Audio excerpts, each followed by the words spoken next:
What's up everyone, it's me, yours truly, G. Jean Balancha, and welcome back to Truly Asia Diaries. For today, we are back for another reaction video para sa full trailer ng MMFF 2024.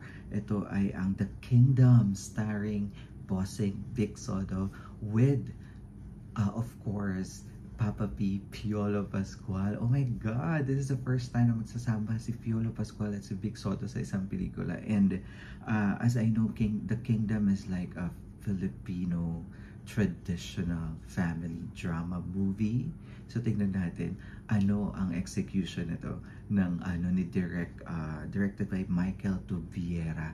So tingnan natin guys, iba rin ito ang pagbabalik ni Bossing Vic sa MMFF, di ba, para sa 50th year ng Metro Manila Film Festival. I'm quite excited na kayo guys, but before I proceed, if you're new to this channel, please don't forget to like our video and also subscribe to Truly Asia Diaries. So what are we waiting for? Let's go check this out. Alright, we are playing in 3, 2, 1, and go. Here it is guys, The Kingdom official trailer. And it was in Sue Ramirez. Christine Reyes is here as well. In your remaining days as ruler, what more do you wish to gain?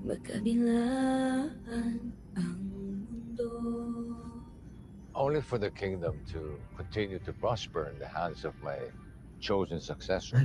Hold on guys, parang very Malacanang. Oo.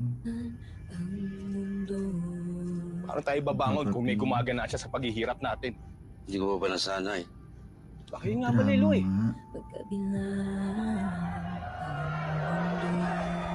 Here in my country, it is but the rich who are getting richer, whilst we the poor, we are bound by our debts, as dictated by... Oh, the rich are getting richer and the poor is getting poorer. Very Philippines. Charis. Diba? Ganun ba tayo ngayon sa Pilipinas? Diba? Parang very relatable naman pala. So it's about corruption, politics. Wala ho sa puso kong mamuno. Naipag-utos na. Walang marka! Tao lang kayong nagdikta, hindi mga Diyos. Mahirap pagpasya. Kahit sino piliin ko, may The masasaktan. rule of royal Hanggat hindi ka succession. namimili, merong naiinip na baka hindi mo ipagkatiwala ang trono. Ay, kabog. Uy, in fairness, ang ganda ng theme ng movie na to. At very siya, alam mo yung bukod sa relatable, it talks about royal succession, diba?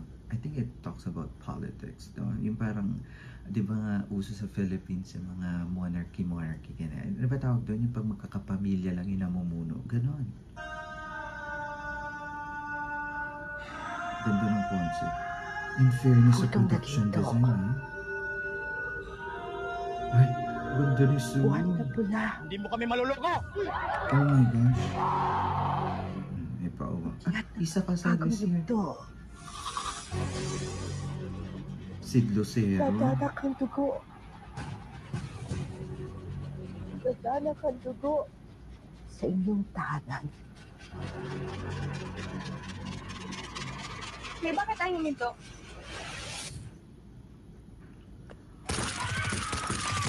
Ikaw ang aking katiwalang binaspasan. Isa akong tinatwa. Oh my God. Ang ganda ng twist. Walang tinta sa balat. Bakit yung bibili ng anak niyo sa isang tulad ko? Wala sa tinta ng katawan ang pinta ng puso.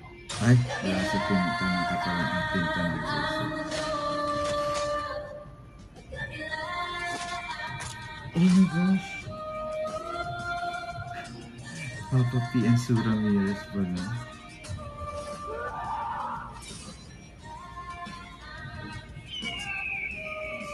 Oh my God, ang ganda. The Kingdom, a film by Michael Tuviera.